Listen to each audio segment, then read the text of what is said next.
Hello, everybody, and welcome into another episode of the Lions Grid.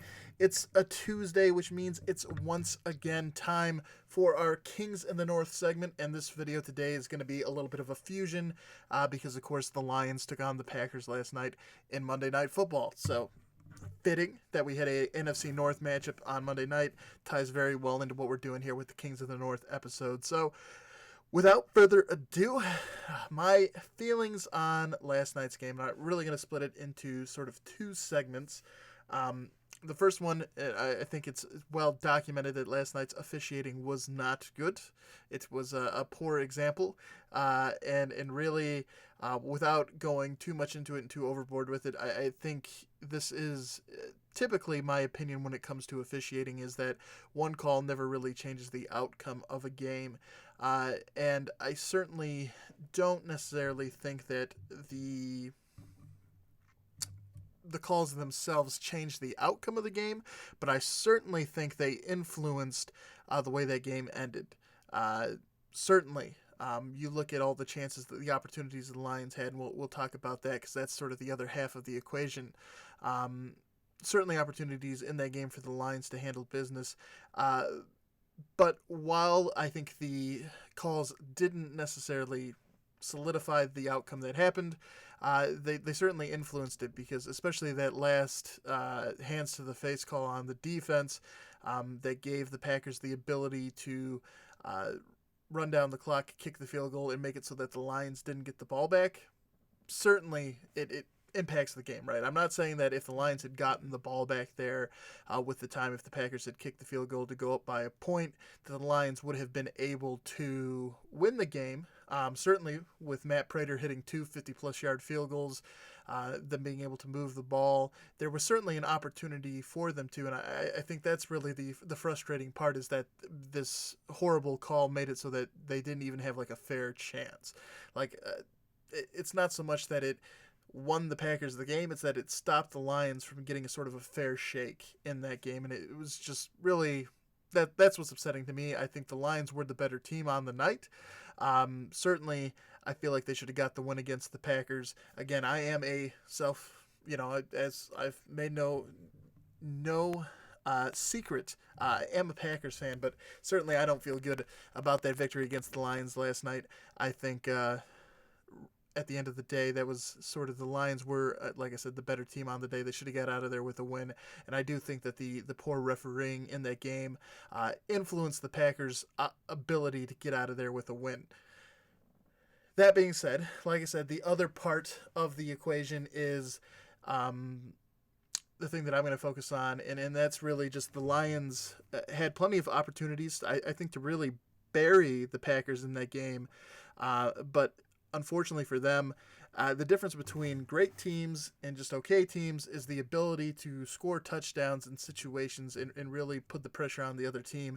And of course, the Lions had to settle for a lot of field goals. There were a lot of opportunities where the Lions could have gone up and really put the pressure and the screws on to the Packers, and they just weren't able to do that. And so, I don't think that says anything. It doesn't reflect poorly on the Lions, but at the same time, it's definitely, if you're wondering what the difference between the Lions and some of the other top-tier teams, difference between the Lions and the Patriots in those situations more often than not are going to come away with the touchdown and really take it to teams and make it difficult on them. And so really, to see the evolution of the Lions, for them to take that next step up, you'd want to see them more often than not coming away with a touchdown in those situations instead of having to settle for a field goal. Field goal isn't awful, but when you're playing Aaron Rodgers and the Packers, any good opponent, you really need to capitalize to the full extent on your opportunities. And that's kind of been the Lions' thing this season. They've played really well. I've liked what they've done. I think they are a much better team than last year, and they've certainly come out and surprised here my expectations in the early part of the season, but I think they have left some opportunities on the table, and unfortunately, leaving opportunities on the table with how good the NFC North is currently has them sitting in last place in the division. It's a very tough division. You have to make the most of your opportunities. We've been talking about it all season here on the Lions Grid, and unfortunately, the Lions unable to do so on Monday night. Again, the referees certainly helped out the Packers there and gave them some opportunities they wouldn't otherwise have to get that win, and the Packers were able to take advantage of that. But certainly things in that game, you look at Jamal Williams' success that he had running the ball, certainly surprising to see that happen. And then the thing, I talked about it in the pregame episode yesterday. There were sort of two things that I wanted to see for the Lions to be successful. The one was avoiding third and longs, and you saw it last night. Every time it was a third and long situation, and Darius Smith and Preston Smith were able to pin their ears back and get after Stafford. I don't think we converted any third and longs. And we didn't do a very good job of avoiding them. And the other part of that was getting the running game going with Kerryon Johnson. And we didn't really get that running game going. I mean, one of the best ways to beat Aaron Rodgers, and overall, the defense did a pretty good job of keeping him under wraps. One of the best ways to beat him is to keep the ball out of his hands. The Packers, when they ended up going and kicking that field goal at the end of the game, they had the ball for like over 6 minutes. Being able to do long sustained drives like the Packers did, if the Lions could have done something like that, getting Kerryon involved, moving the ball sort of slowly, methodically, taking over that game, that was something I wanted to see out of the Lions. I was certainly, one of the other things I was looking for was them to take advantage of that bye week, and it definitely seemed like they came out ready with a plan. So I was good to see that. I was good to see they were able to use the preparation, and they came out and they really did make a statement early in that game. Like I said, they didn't fully capitalize on some opportunities, and that's why here today we're looking at a 23-22 loss. But, overall, I think it was pretty good what I saw out of the Lions. It definitely doesn't cool me off on them. Again, they're above where I was expecting them to be, so going to be interesting to see what happens here this week. And let's go ahead and toss up here the NFC North rankings currently. So with the end of Week 6, you can see there the Packers improving to 5-1, currently the number one ranked team in the NFC North. You got the Vikings there at 4-2-0, the Bears 3-2-0, and then, as mentioned, the Lions sitting currently in last place at 2-2-1. Sort of riding that 2-game losing streak, kind of disappointing there. But overall, certainly still anybody's game. There's a lot of season left to be played. But I guess the benefit there for the Packers is that they're now halfway through their NFC North matchup schedule. They've made it through 3-0, so they certainly have gotten themselves off to quite the lead. Of course, their overall record 5-1. I think on average you want to get to about 10 wins for the playoffs, so they're definitely in great shape for the divisional race. They're in great shape for a potential wild card if it's needed. Good things for the Packers. Lions certainly now got to get back to it. You can't really, no time to focus on that sort of bad taste that's in your mouth after last night's game. You're playing the Vikings this week.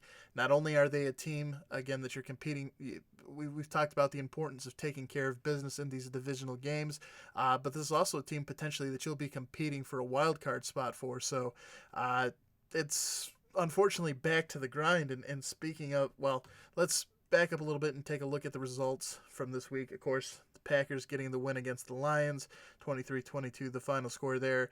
The Vikings picking up that 38-20 win against Philadelphia at home, and the Bears, of course, were on a bye. So that was what happened this week. Taking a look to what we have in store for next week, you got the Packers hosting the Raiders, the Bears hosting the Saints, and then you have the Lions traveling to Minnesota to take on the Vikings. So back-to-back games there with NFC North opponents for the Lions. A tough ask going on the road in both of those games. But the Lions certainly showed that they were up for the challenge against the Packers. Obviously, the outcome not going the way that Lions fans would hope for. And certainly, I think without a little help from their friends in the black and white, certainly a game the Packers really didn't have any business winning. So, with that being said, right now the Packers are the best team according to the standings in the NFC North. They're at 5-1.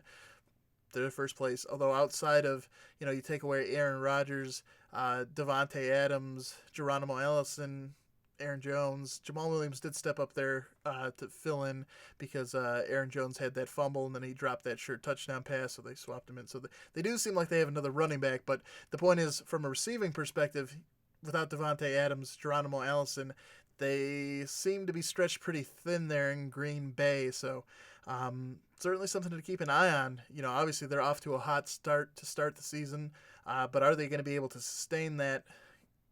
Because that depth doesn't look to be there. It's going to be interesting to see what happens.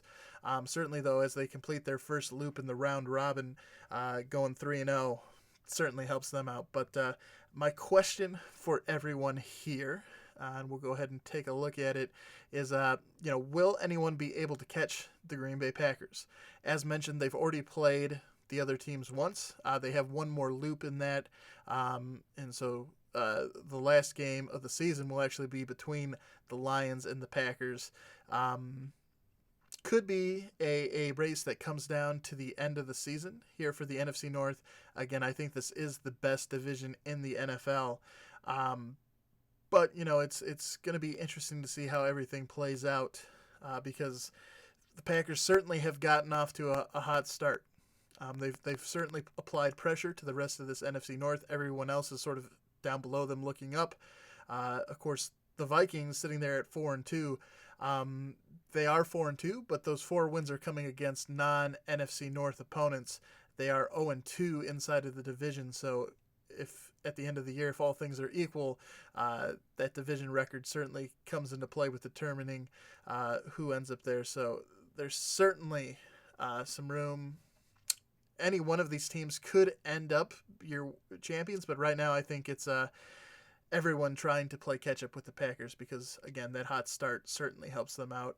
And yeah, it's a bit of a disappointing Tuesday. Obviously, I think most people who are fans of the Lions and even me, I sort of a double agent at this point, doing the Lions grid now for 3 seasons. I certainly have a soft spot for the Lions that didn't used to exist. I used to just bask in my Packers fandom and sort of used to love seeing them fans suffer, Detroit Lion fans suffer. But at this point, enough's enough.